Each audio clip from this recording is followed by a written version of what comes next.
In this video, you will see how to search words on a page on MacBook Air or MacBook Pro. You can search the words on web browser like Chrome, Safari, Microsoft Edge, etc.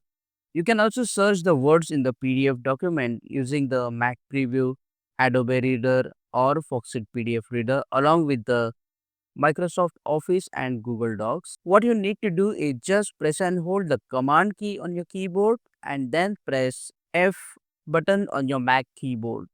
Now you will see this small tiny box. Here this search bar will allow you to find the words. So let's find a reader.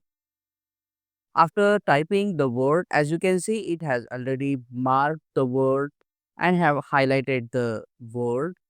Here the number represents how many times this word is appearing. At present it is appearing 2 times as you can see from here. So when you click on this button, for example, you will see that now you are on the second word. So it shows here 2 of 2. You can go forward or you can go backward like this in the document. Similarly, you can go to the Chrome browser. Just press Command F on your keyboard and type, for example, blue. So here it is showing blue. So like that, you can just find any word in the page. Click on that like button, comment below and let me know if this video solved your problem. And don't forget to check out these useful videos if you want to learn more about MacBook quickly. See you again in the next one.